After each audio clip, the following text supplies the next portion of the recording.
Hello, this is Animus with the Animus Podcast here with Rali, former best pit North America. Today we're going to be talking about improvement in this game, and I've noticed a lot of people have actually been talking about improvement in the city recently. This is being recorded as of May 7th of 2023. Uh, and I've noticed a lot of people are getting kind of into the flat circle of improvement. So Rali, you can say hello and introduce yourself here. Hello, I'm Rali, pit player still to this day. Used to play 4, came to ult, and I don't play near as much as I used to, but I've been through the flat circle multiple times, so. Yeah, everybody's gonna get back into it regardless.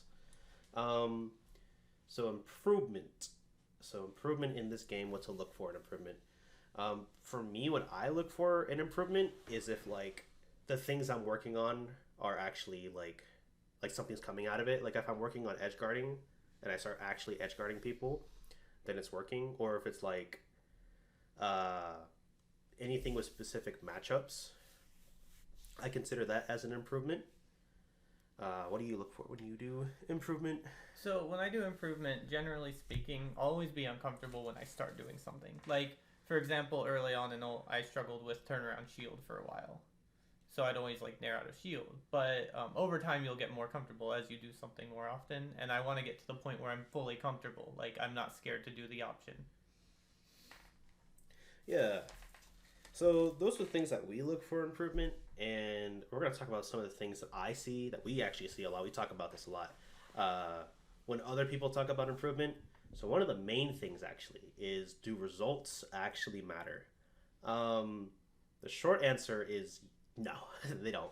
But the longer answer is, it really depends on what you did, right? Like if there are 12 people and you made top 8 and you call that improvement, then uh then that's good. You know, if you see that as improvement, that's great. But realistically, in the sense of like, if your goal is to be PR or at least a contender for PR, then that's not really something that's going to help you get there, right? uh Improvement would be if that 12 man had like two PR players and you beat one of them, or if you beat your bracket demon because you tried some new tricks out and it worked. That would be more improvement than actually placing well there. Uh, Even if you go 1-2 and you did well against one opponent that you struggled against, like that's actually improvement. Yeah, piggybacking a bit off of that, I've noticed too sometimes people will not place as well at the tourney, and sometimes they'll get like upset about it, and it turns out like part of why they didn't place so well is more so like someone else got upset, ended up in losers early, they lost to them, and Yeah. and instead of viewing it as like, oh, maybe like a bad bracket, or maybe like you weren't playing like at your best, like they kind of get upset at themselves. Yeah, that's also a good point. That's why results don't actually matter too much, because like somebody will get DQ'd from winners, or like somebody will just get upset, and now you have to fight someone who shouldn't have fought in losers according to the seeding, right? That's why I don't care about seeding too much either. Uh, Seeding, elo, that shit just bothers me more. It's easier on the mind when you no longer have to think about, like, if I have to fight Raze round two, then I'm gonna fight Raze round two.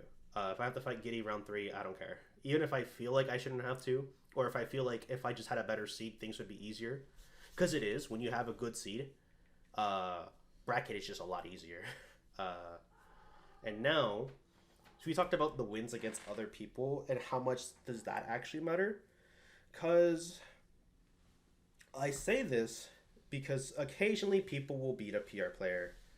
And, you know, I think most of the PR players are not easily beatable, but it's doable for anybody within like the top 20 on the elo. Or anybody that regularly goes to tournaments. I think they have a good shot at beating the PR. Whether you win against that, I don't really think that matters unless you're like consistently winning, or if it's like somewhat even.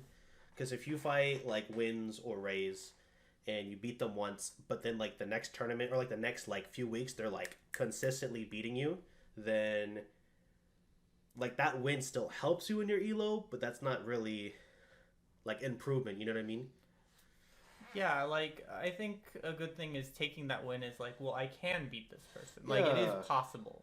But some people they'll get that one win and they'll be like, "Oh, I'll win next time too," or they'll like, Actually, yeah. So it's the can beat them. This is actually triggering a memory. I do remember someone was like they pretty much were like, why am I losing to Rays, right? Because they're like, oh, I beat them in the past before. So they were VOD reviewing why they were beating them in the past, and I looked at those VODs too to like, okay, so like what's up? And it turns out Rays just got better than them, and that was it. Like, like it is. It's not because you figured them out in the past. It's because the person you were beating in the past just got better, right? And we talked about this like last podcast that people are also growing, right? And some people are faster at improving, some people aren't. Uh, so just because you beat someone once or twice doesn't mean that they can't beat you back. You know what I mean? I think that's a really big pitfall people kind of catch themselves into. yeah. And I think actually there's one more thing I want to bring up with this.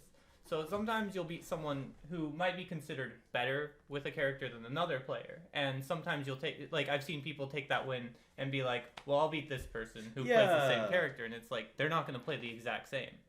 Yeah, actually, that's a really good point. When I was fighting, when I was like improving, I guess it was like last season. I fought Lat, I beat Lat, and then I went to play Rays, and I lost to Rays pretty hard. And it was because I was trying to play against Rays like I was playing against Lat. Two different people, they play different ways, and they play the same character. So like just because you can beat one person's character doesn't mean you can beat another person's character. Like a good example is like I am okay with fighting Big Mike and Race with their shadows, but like Ward's really good with shadows, and he plays Yeah. a lot more fighting game-ish. I think that's the word. He's really good with stage control. He's really smart. Anyways, all I'm trying to say is that just because I can do well against Big Mike sometimes and I can beat Rays doesn't mean I'm gonna beat Psycho Word. Like even if Psycho Word takes a break, he's still gonna come back and kick my ass. Which I'm gonna try to improve on. Lol. Or when you go to Austin, they're like, "Well, we played the hockey sheet." No, yeah, that was actually such a big thing. So when I went to Austin for the Arcadian, everybody's like, "Oh, we have that hockey practice," and like, I've seen hockey's Sheik. I've seen hockey Sheik to lose like winning matchups for Sheik, and it's because the reason why you win is because you rush them down, not because you play at a mid-range distance with Niels. Uh, and it was very obvious that was like the case when I went to Austin. So just because that's a pitfall some people come into, like just because you can beat somebody else's character doesn't mean you'll beat other people's characters. You know what I mean? Yeah. And like other pitfalls that I see people falling into for improvement is like I'll see people's friends call them like top 10 PR or like a PR level player, but they're just not there yet. And it's like maybe during friendlies, yes, but there is like just because you can mechanically do things with your character doesn't mean that you'll be able to consistently do them in bracket or when it actually matters. You know what I mean? Because Yeah. like I've seen people improve. Mike has improved. Uh, G Meister has improved.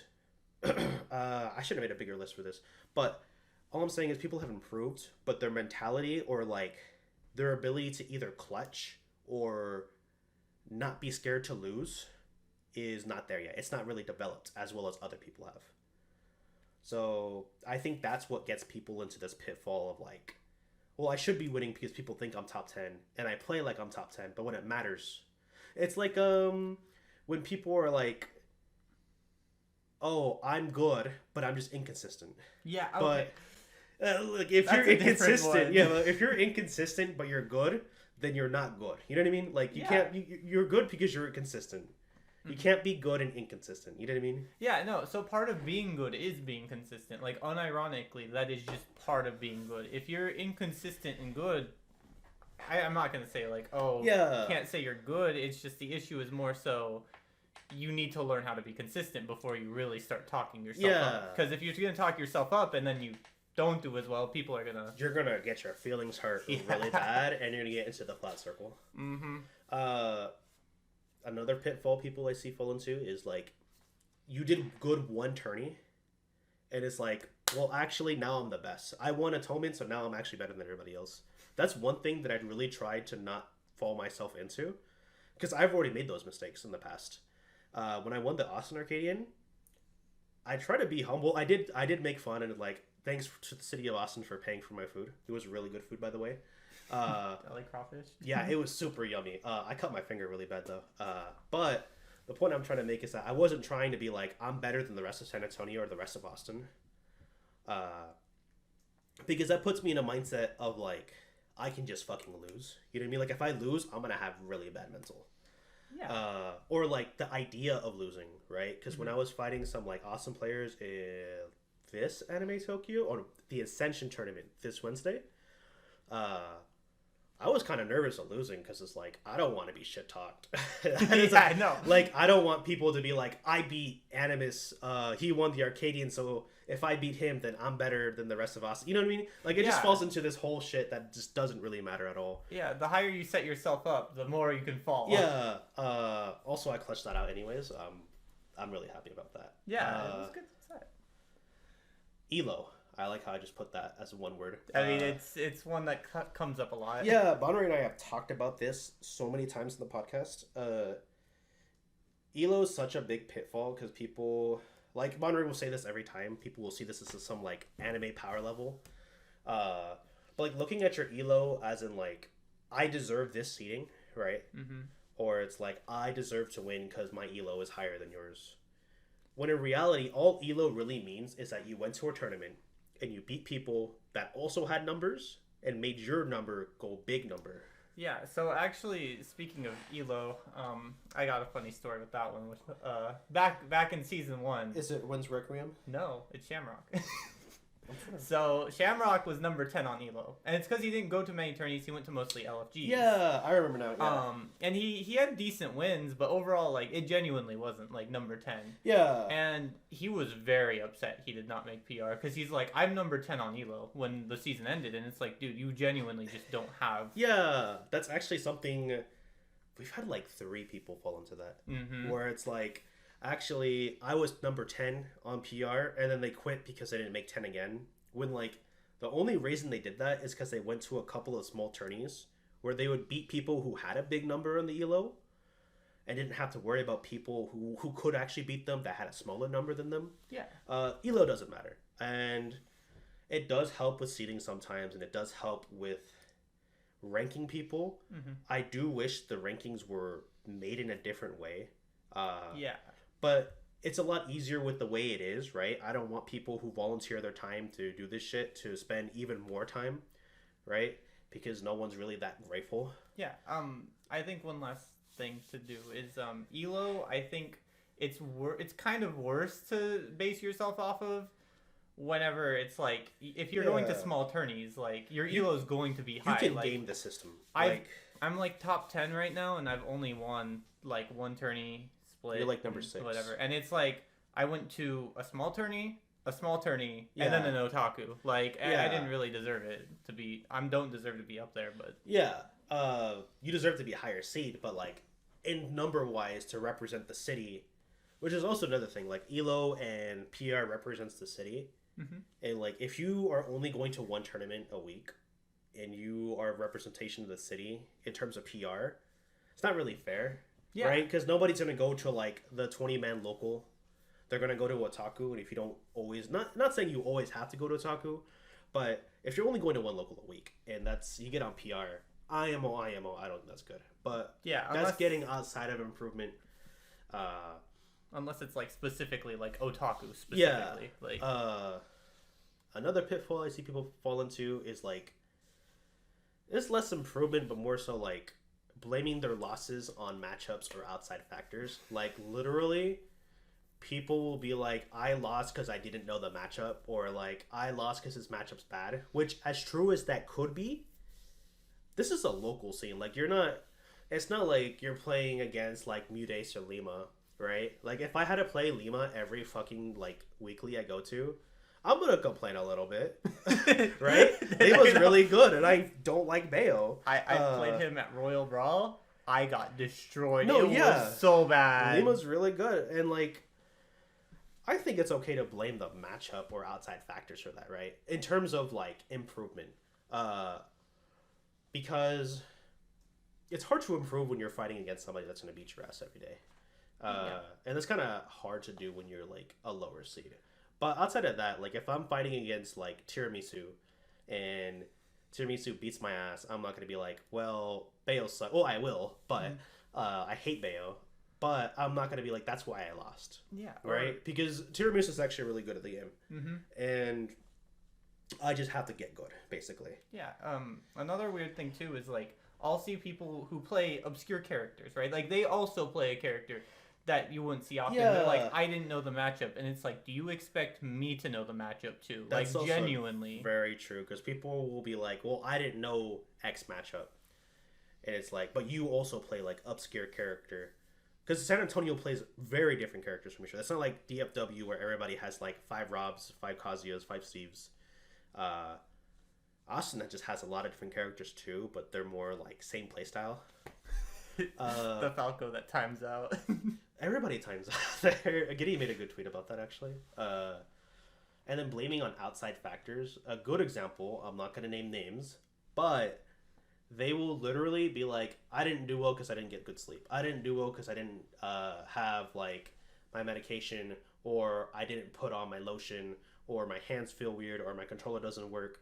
And it's like, if that's actually true, then don't enter the tournament, right? I have a big rule for me is like, I'm not going to enter a tournament if I don't feel like entering. Like if I feel like I'm not up to playing, then I'm not going to, right? Because if I go and I lose, I'm going to be like, well, I shouldn't have done that because my hands were hurting or my back hurt. And if I do go despite them hurting, I'm not going to blame it on it, you know? Yeah, and like for example, I whenever I enter a tourney, like I don't just enter because like Kellen goes. Like me and Kellen talk about sometimes before we enter, like we go to a tourney. It's like, are you gonna enter? And Yeah. generally, I'm like, well, I feel like entering, but I'm not gonna force myself to unless I want to. Yeah. And that's a good way to not hurt your feelings, right? But yeah, if you're gonna make excuses like that, you're not gonna improve. Like if your thoughts after losing when you thought you improve are, I lost because I didn't know the matchup, I lost because of something about my body hurts, or my controller wasn't working, or I lost because of seating, then you're not gonna improve. You need to start thinking about like, all right, I lost because I didn't know this matchup. Go on Wi-Fi. Literally going on. There are people. Spargo literally just won Cockabiri. Homeboy was literally a Wi-Fi player for like 3 years. Yeah. And he was barely like making top 32s in Mexico. Yeah, like prior to quarantine, like he did get void wins, but like that was his big accomplishment. Yeah. Now it's like, yeah, Spargo, he can just win whatever big tourney happens. Exactly. Like Wi-Fi does help. You can go, like you don't even need to use Ryoga Cord. Literally just go on like X character Discord, ask for friendlies, use the mod pack, do something, you know? Even if you don't have the mod pack, Wi-Fi helps. It does. Wi-Fi can hurt you. We talked about that last time. But Wi-Fi is a resource people have.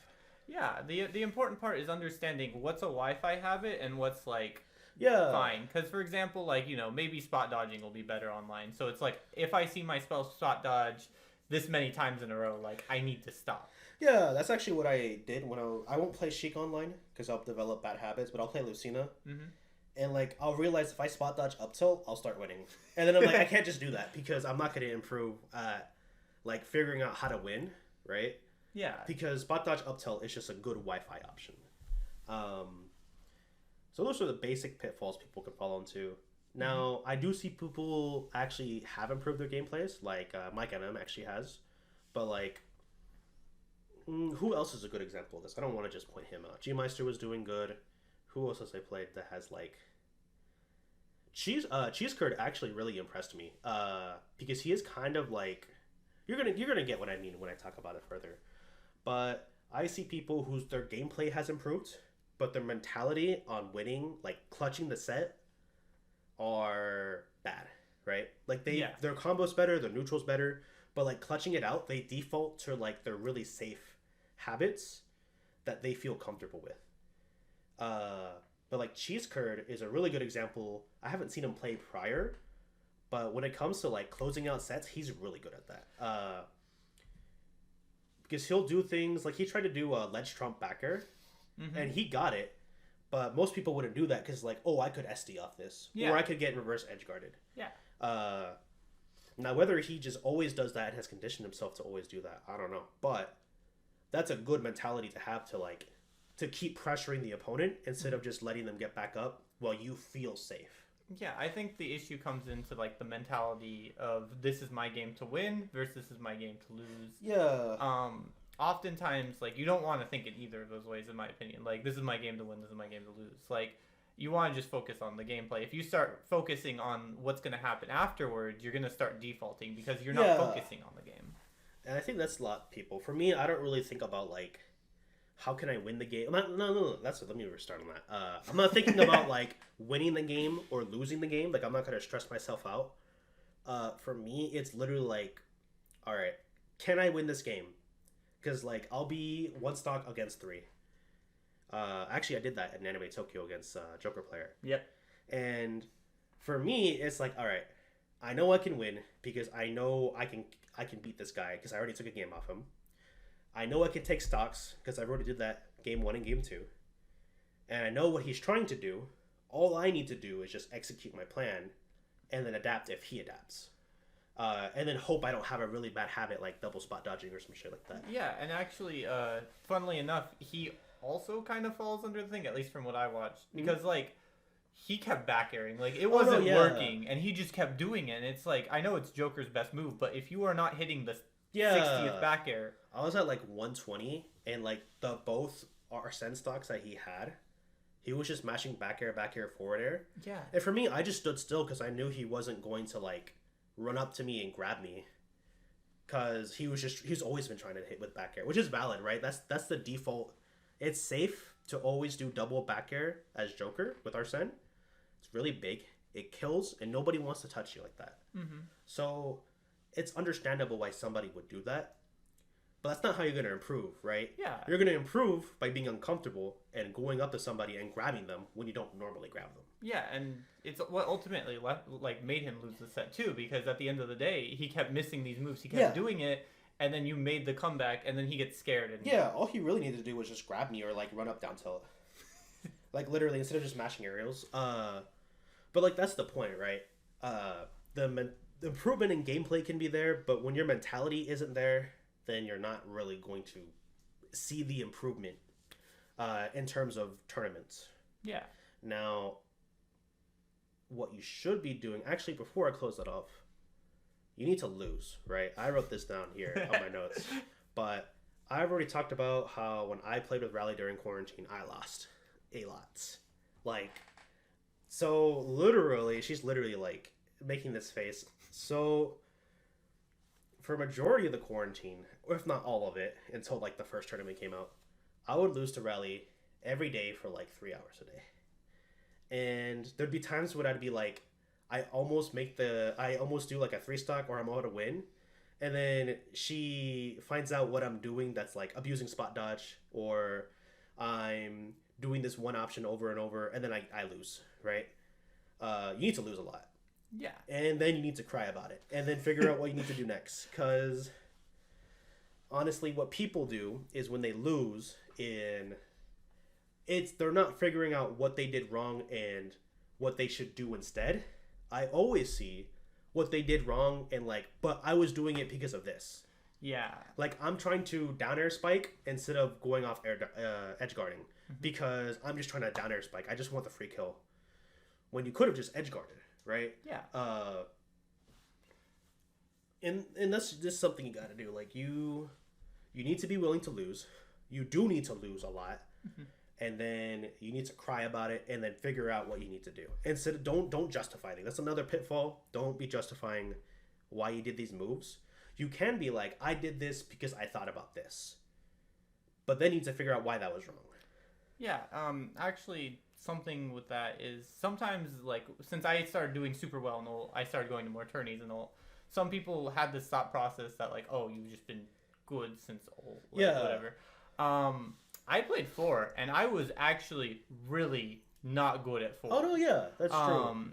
I lost a lot, and I'd lose mostly online, but there are tourneys I've been to where I would go like 2-2-1-2, like unironically. Yeah. And people don't really know that as much, and sometimes it was a little awkward when people are just like, "Oh, the reason you're good is like some weird made up reason, like the Oh yeah, the I P was plus. a good PM player apparently, which got leaked to Austin, and then Austin believed that." Yeah, that's how they justify their losses. And Mhm. like, I think, like, yeah, we had to lose. I was literally an O2er for like majority of season 1 and 2, and I was close to doing good before quarantine hit. I was actually talking to Rali about that, about my set against Kevo. I was about to win, but I lost. Anyways, the point is, you have to lose a lot. And I Yeah. think, speaking of that Kevo set, Kevo, if you're watching this, I want you to know I think about that at least once a month. I think about that set. I don't know if you remember that set. It was on FD. I got down smashed 2 frames because I panicked and jumped instead of doing my teleport up B as Sheik, which I knew you couldn't 2 frame, which you were really good at it, but I lost, and I think about that a lot.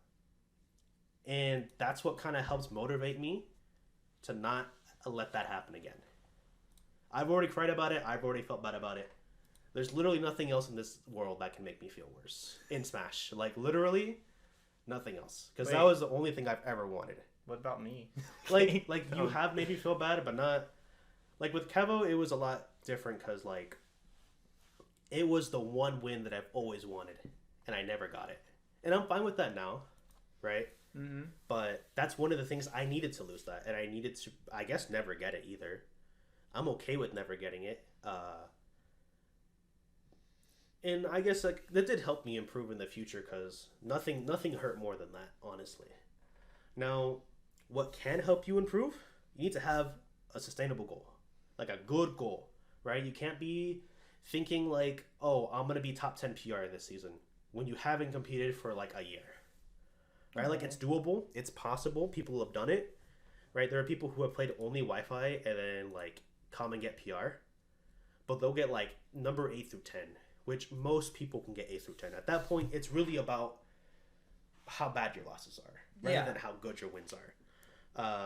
But that's also a good way to get your feelings hurt because you're going to eventually realize there are people who are better than you. Bonre and I have talked about this, I think, on the first episode, where new people would come in, do well, and then they kind of plateau because people figure them out. Yeah. Actually, I've been playing friendlies more with different people, and there were some people that I struggled with, but after playing friendlies, I'm like, wait, you just do this shit all the time, and you don't adapt. Which has helped out, you know what I mean? Yeah. But a good sustainable goal that I think is, instead of looking at like results or your elo, you should look at like, are you doing new things? Are you learning in the game? Like, are you actually microspacing, or are you like edge guarding? Right? For me, edge guarding was a big thing that I never did. Yeah. And then I practiced that with Rali during quarantine, and then I didn't really still do it when I came back, even though I was doing good. And then once I started doing it, I kind of realized I actually am good at doing it, and I wasn't worried about doing it anymore. But you know, I kind of had to actually do that in bracket and practice it. Yeah.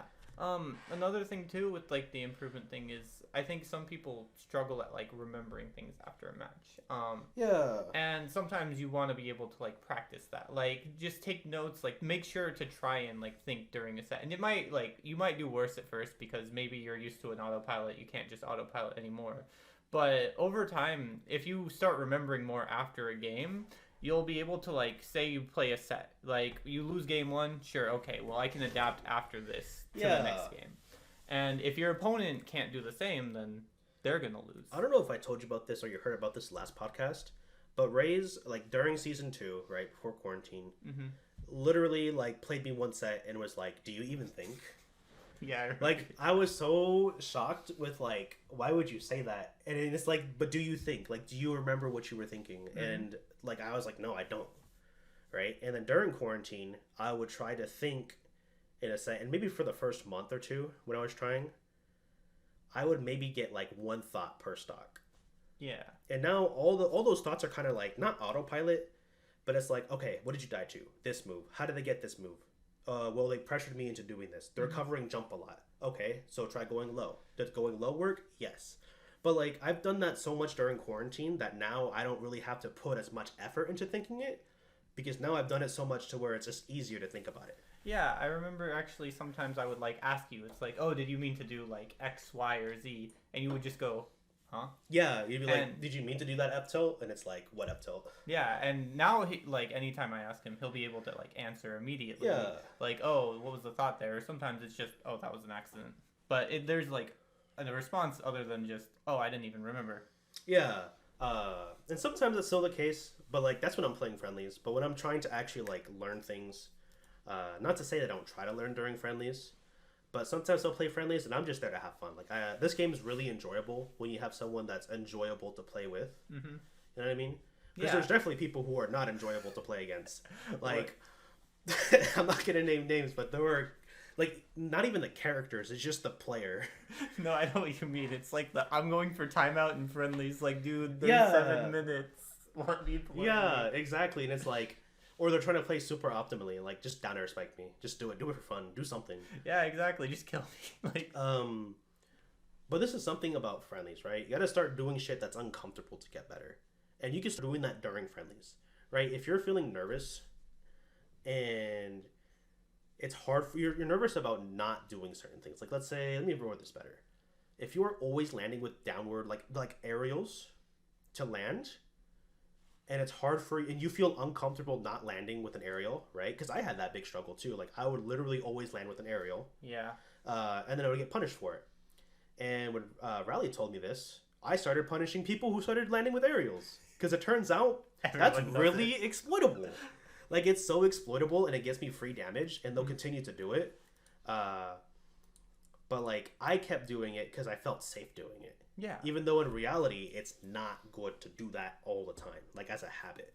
Yeah, I know what you mean. Like the big thing is a lot of people, unironically, not everyone has like the same habits, but there are certain habits where it's like you look at a certain level and it's like this is the habit I'm going to look for. Yeah. And like for example, at the time your like level, it was around like yes, people love landing with aerials or they love landing with specifically like a certain option.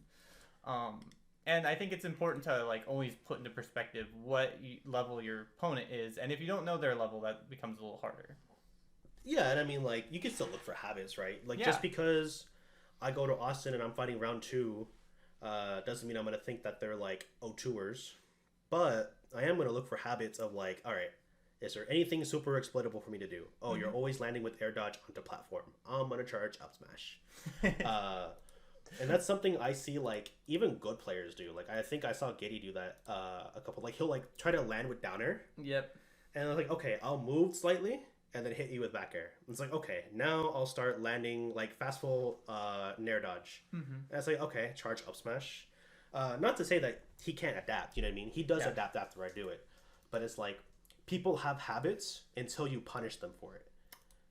Yeah, like honestly, the up smash I've been hit most by is funnily enough Sheik's because of him. Yeah. Up smash out of shield. That's also something too. I do up smash out of shield. Even though that's not a good out of shield option, it's still an option. And that's what I mean by being uncomfortable doing stuff and learning new things is that just because it's not an optimal move or not an optimal option doesn't mean you can't go for it, right? Because up smash out of shield hits behind me. And it's going to hit something that doesn't put me too much since shield stun.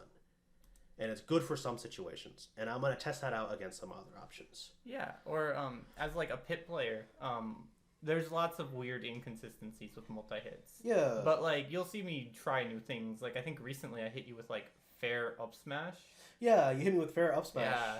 And it's just like, I mean, it's friendly. It's like, why not experiment with that? But now I know it's an option too. Like prior, I didn't even know that was an option. Yeah, because before it's like, well, this doesn't work, or it shouldn't work. You know what I mean?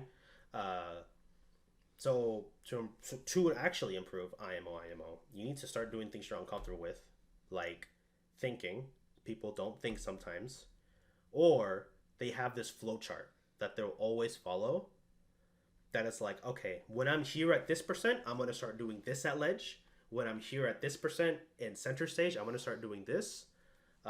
People have that flow chart. A lot of people do. Even good players. Like Mute will literally sometimes hold a turn up and just float in the air near ledge. And if you have a good like back air that can hit him fast enough, then you're gonna hit him. Yeah.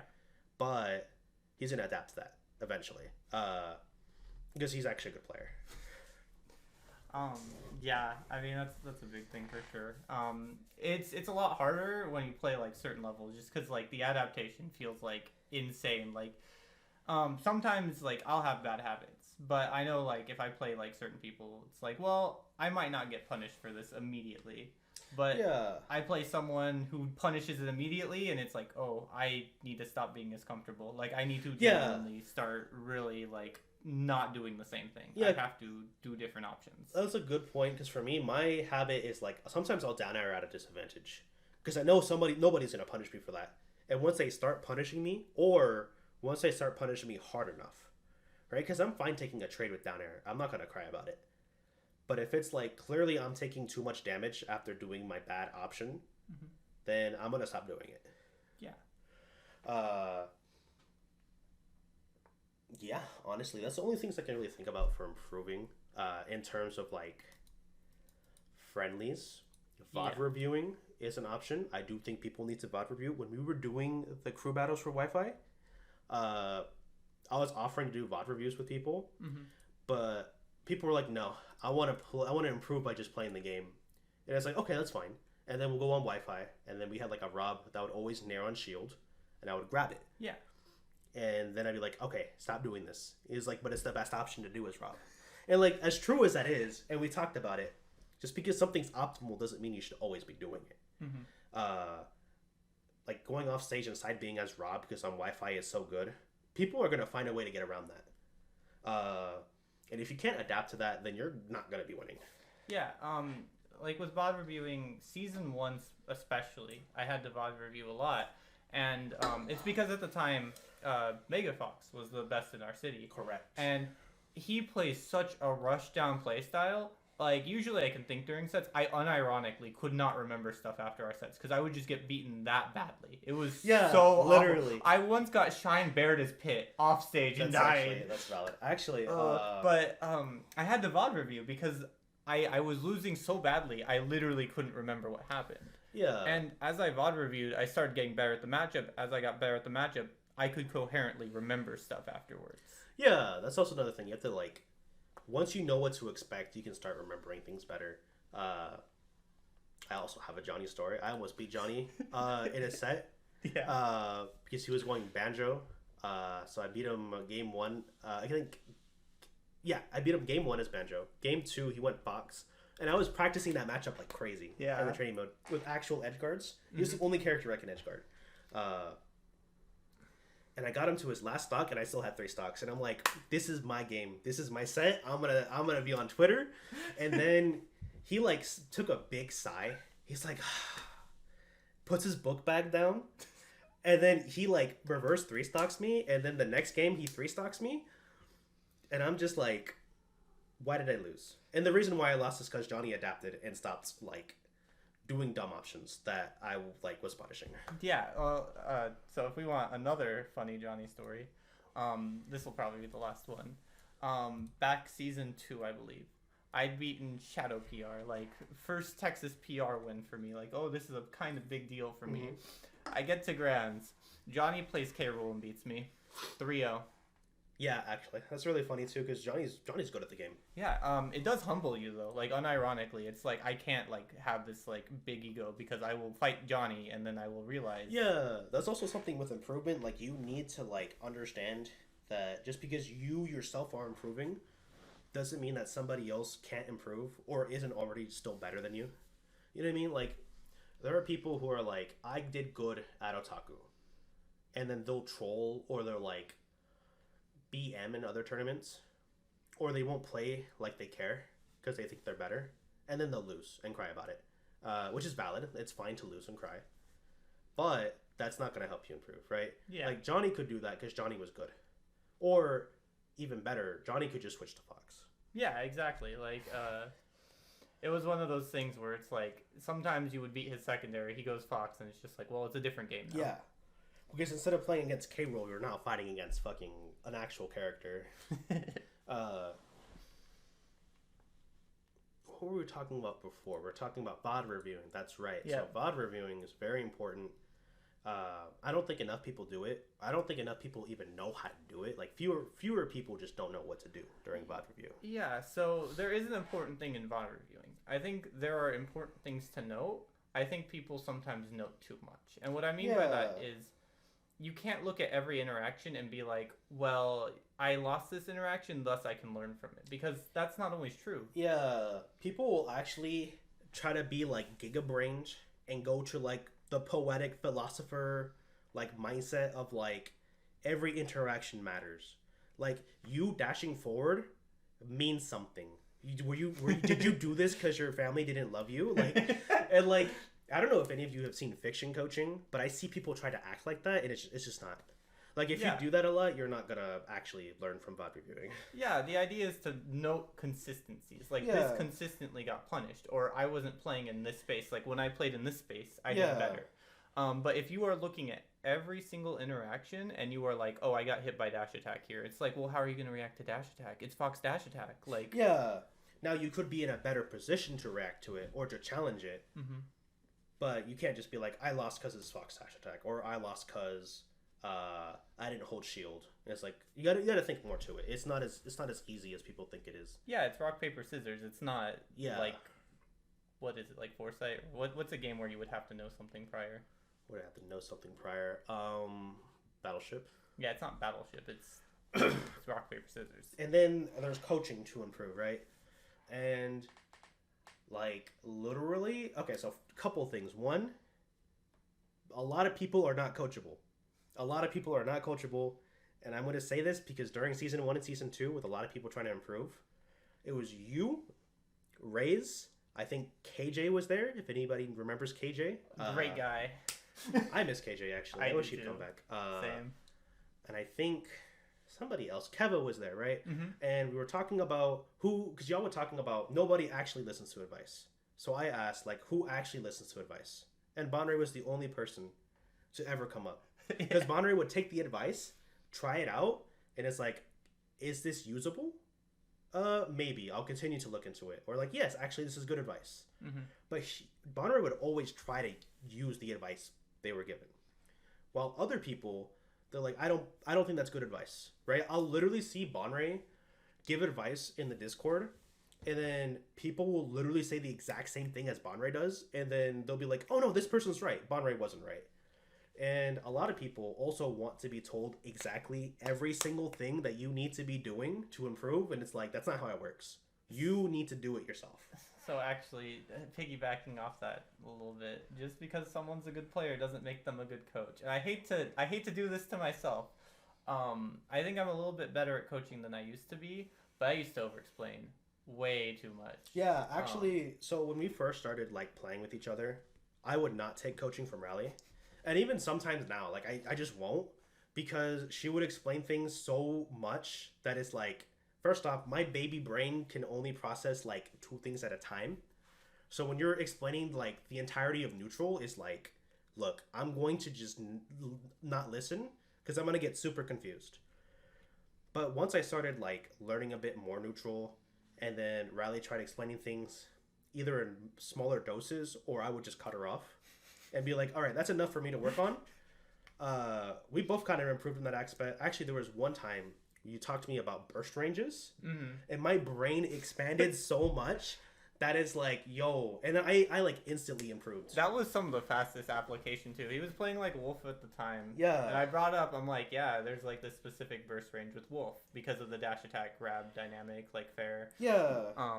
And immediately he was losing to like my Lucina. Immediately my Lucina. Yeah, and I actually took it to tournament, and I was doing good in tournament with it. Yeah. Which like just goes to show like, not everyone's good at coaching. Not everyone's good at receiving coaching. Yeah. It's hard. I'm not gonna say who is a good coach. Actually, I will. Psycho Word's unironically a good coach. He's actually a really smart. good coach. I think it's partially because he's played like lots of fighting games. Like Yeah. unironically, I think He's probably made a lot of mistakes as a coach in the past. Well, also, like, I think playing fighting games does help a bit with Smash. It's not going to, like, correlate, like, oh, you play a fighting game, you're going to learn in Smash. But having played a couple other fighters sometimes, like there are things where I'm like, okay, so I can kind of like apply this in Smash, or maybe Yeah, actually, when we played Strive or like Xrd or P Plus, like our game actually in Melty Blood specifically, like we improved so much that like we started doing things like reading each other even more, Mhm. and there was a point where like we both grabbed each other at the same time and it clanked, and we purposely did that because we knew like, okay, this is a situation where you would grab, so I'm going to grab to cancel it out. yeah, And then I learned just to jab. Mhm. But like in a fighting game, you would grab to cancel a grab, and that's why we did that. yeah, and it actually helped me a lot in certain situations. So I'm sorry, I'm gonna give away some of your scrolls. That's fine. I don't really care. Something he likes to do is jab jab on shield. Yeah. And then he'll maybe rapid jab afterwards, or he'll do something else. I started just grabbing during that, and it helped me so much more because now he has to either rapid jab or I will grab him. Yeah, and taking the rapid jab is just easier to do. You take like 10% instead of like getting grabbed and getting comboed. I told Hart this, and Hart's like, that makes sense, which is true, right? I wouldn't lie to people. That'd be kind of that's weird to lie to people about that kind of stuff. So something funny though is back in the day, there were people who would hoard information. They wouldn't lie necessarily, but it's like I'm about to name drop. Actually, don't no, name no, he still comes. He still comes occasionally. Occasionally, I don't want to. But, I kind of do. I remember asking someone about a match, or they asked me about a matchup, and I told them, and then I asked them about their character, and then they just go, "You'll find out when we play in bracket." Yeah, and that's scummy as hell.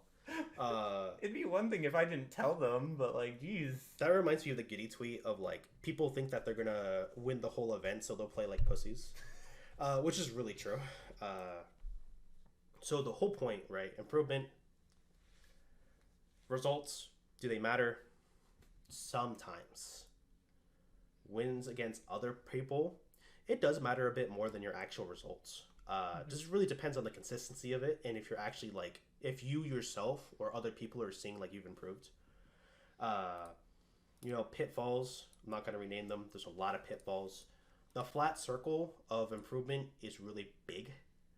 It's hard to get out of it, and you're going to get back into it no matter what. Like, you are going to get back into the circle of, I'm doing good, and then my results do good, and then my results don't do good.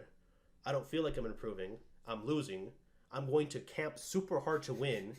I'm doing everything in my power to win the event, and then I get depressed, quit Smash, or try super hard and get better, and then you repeat the whole circle. It's the greatest circle of all time, I say. And you either stay in the start where you're doing good, and then repeat the circle, or you quit Smash forever. Me? No. Which is the good time. That's the good time. Okay, actually, so I hate saying this unironically. I think once I started taking tourneys less seriously, I still take them seriously. Like, I'm trying to win when I go to a tourney, but I'm not like playing in every tourney ever conceived. Once I started taking them a little less seriously, it kind of helped my mentality a bit. And I actually have this thing where I'll have a lot of anxiety coming into winners because I'm always scared to lose. Yeah. But once I go to losers, I kind of calm down because I'm like, okay, well, the worst thing happened. I lost. Now what? Yeah. And it helps a lot because it's like, well, the worst case did happen and nothing happened. So, like, I'm just going to do my best now. I'm going to try to finish out bracket, see where I get. Yeah, that's also something else, too. It's not to say that you shouldn't care about your results and all that. Mm-hmm. And I think not caring can hurt you. But when you're in your situation, you don't care to be top 10 anymore. Even though you would be. It's just not something you care about. You literally have other life problems right now. I have other life problems, and again, I've proven multiple times I am top 10 in like older like seasons, and like I can still do like what I care about is like, okay, can I beat a person? Can I not beat a person? Because that's how I view it. It's like, well, if I can beat this person, like, I can do decently in this bracket. If I can't, I have to figure out how to play against them. Yeah. Which is pretty neat sometimes because I think there's a lot of newer players that like came through the scene, and some of them play like in play styles I wasn't used to prior to quarantine, and it's like, wow, there is a lot to learn. Like, yeah, just because like I was good at one point doesn't necessarily mean I'm at that same level, even if I like, But you were able to get back to that because you knew how to be good at the game. Yeah. Right. That's why Sakawar can come back and beat people's asses because he actually knows how to play the game.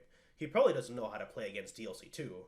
I mean, I don't know how to play against DLC. Yeah, too. exactly. Because it's like what the fuck am I supposed to do? Especially when you just came back or you don't have enough practice against it.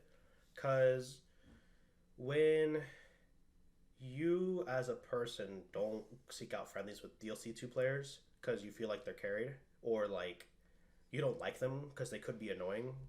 Because quite frankly, I think a lot of us find each other a bit annoying, honestly. Uh, it's kind of hard to improve, right? Because when you've been playing for like 3 or 4 years, like I know the Nest matchup, I know the Link matchup. Even though I haven't played the Link matchup in forever, I know what to do against Kazuya. I remember the last time I played Kazuya, I had more time against Link than I do Kazuya. I think the hardest part with like certain characters too is prior to Fighter Pass 2, like there were characters you did need to play a certain playstyle around, but like if you were better, okay, I shouldn't say that. That makes it sound mean. But like you could technically overwhelm the other player, Yeah. and you could get your playstyle through. But like if you fight Kazuya, do not try and brute force Yeah, aggression. I It's mean, not gonna work. Most characters nowadays, like, it's not like you can't brute force everybody, but like there was a lot of new DLC 2 characters that will straight up like kill you, Mm-hmm. or get you like that Twitter clip combo super easily. Yeah.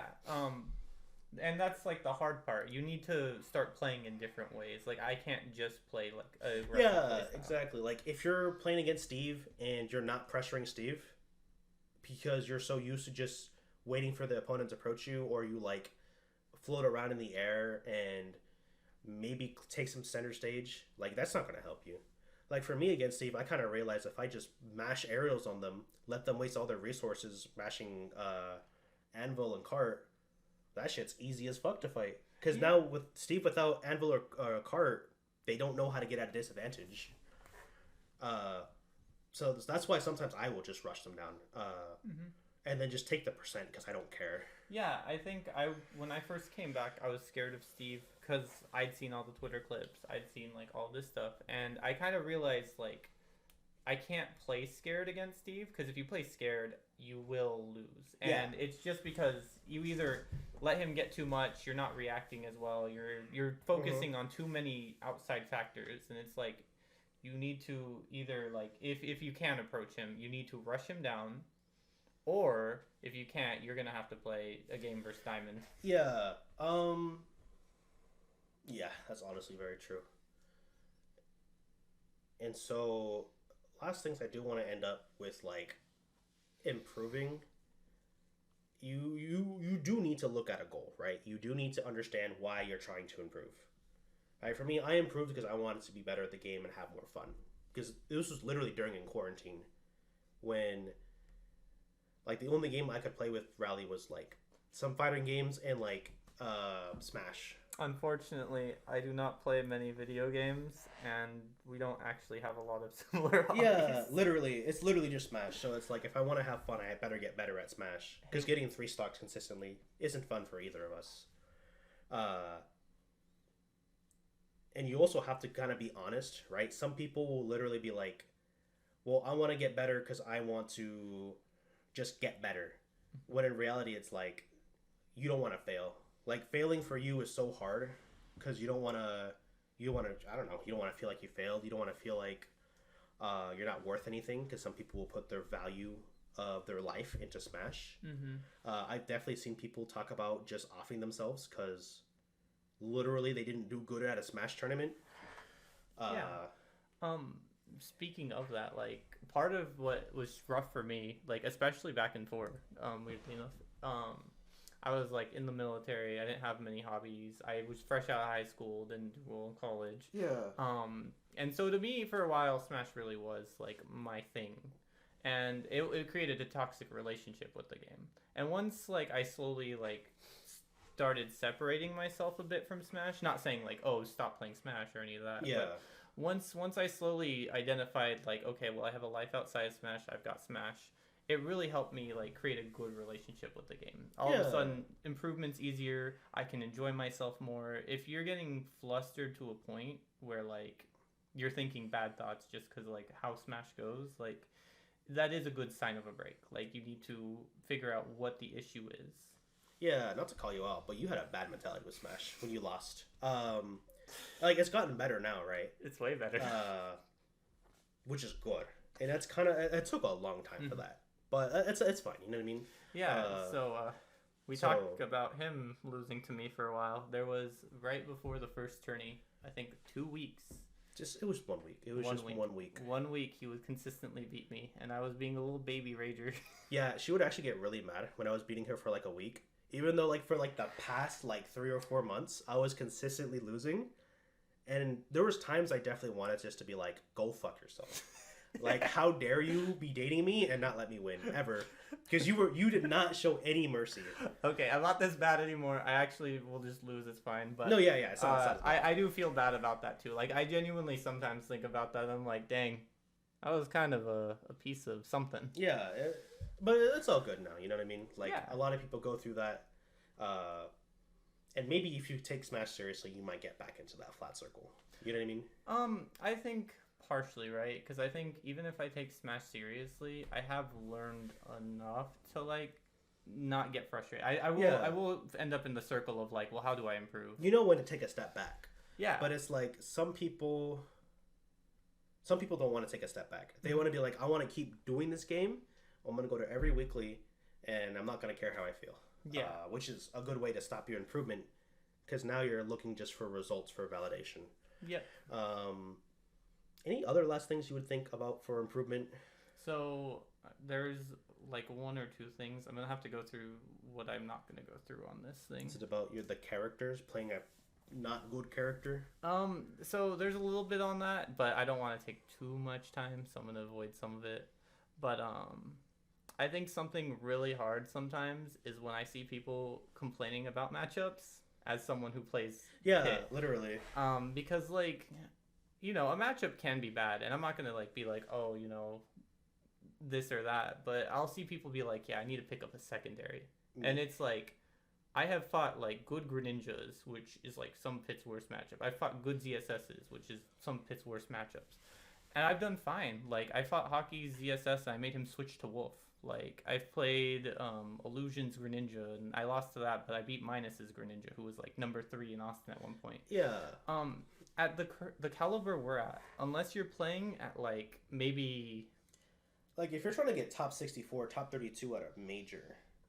Yeah, that's when you maybe start worrying about that. But if you're worried that much about a matchup, just learn it. Like it sounds kind of mean to say that, but you can get out of pools with your shitty character. Yeah, exactly. Like I think Cheese Curd is a really good example, right? Because a lot of other Kirby's I've seen play don't play like Cheese Curd. Cheese Curd will actually move forward towards you, and he'll do like an approach that's not exactly aggressive, but it's at least he actually is playing the game. You know what I mean? Like he isn't like running away and then hoping you approach him. He'll actually try to take stage control. Mm-hmm. So even if you play a character like Kirby, which a lot of people think is a really bad character, and I will agree to an extent, right? Because Kirby can't really approach you, can't really press you that much. Has a really good advantage state, I agree, but outside of that, Kirby doesn't have as much as other characters do. Yeah. Little Mac, a lot of people talk shit about Little Mac. The only character that I genuinely think that will not take you like a good level into your scene is Ganondorf. Okay.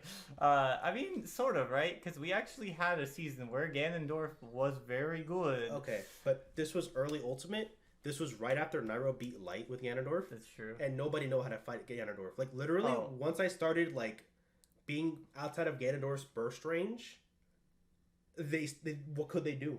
Oh, I was talking about the Kaiser. Yeah, that's literally when Kaiser came in.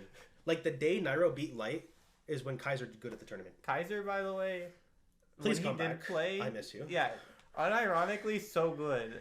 He didn't make like Austin PR when he was in Austin, but like he won like Ganon Mega Man. Like, how do you do that? Yeah, literally, like he would win matchups that are just like how did the other player lose and how did Kaiser win? Like, it's actually really. Actually, one time I was fighting Kaiser, he was going Ganondorf. I was almost losing because he would get like 3 good hits in and I'd die. Mm-hmm. And I'm like, okay, the only way for me to win is to mash in front of his face so hard that I hope that he loses faith in Ganondorf. And I hope he switches off. I think I told Gunjoshi this, but if I knew if Kaiser switched off Ganondorf, I was going to win. Mhm. Because character's really good, Yeah. and I did not want to fight as Ganondorf.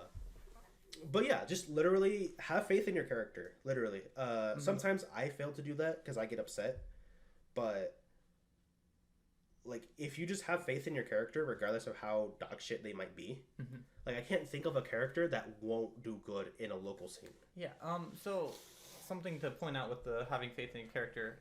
We've had prior to quarantine a lot of low tiers, a lot of mid tiers that were on PR, and you would see people start doing their worst when they stopped having faith in their character. They would get a couple bad results, and they would suddenly be like, I don't think my character's solo viable. I don't think my character. So like we had like Rays with Little Mac, you with Pit before the buffs.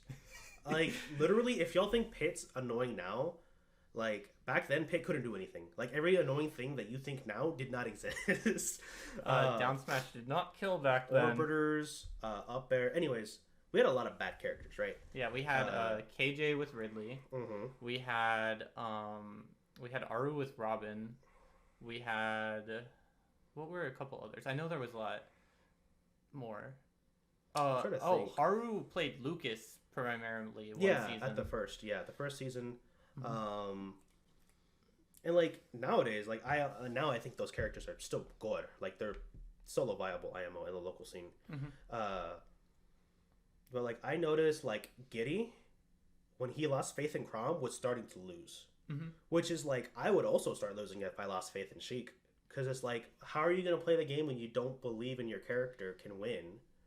You might think you can win, but if you don't believe your character can win, then you're not going to win. You know what I mean? Yeah, I think my worst season was probably the one where every tourney I would lose to Kevo because I had no faith in that matchup. I tried like Fox at some point.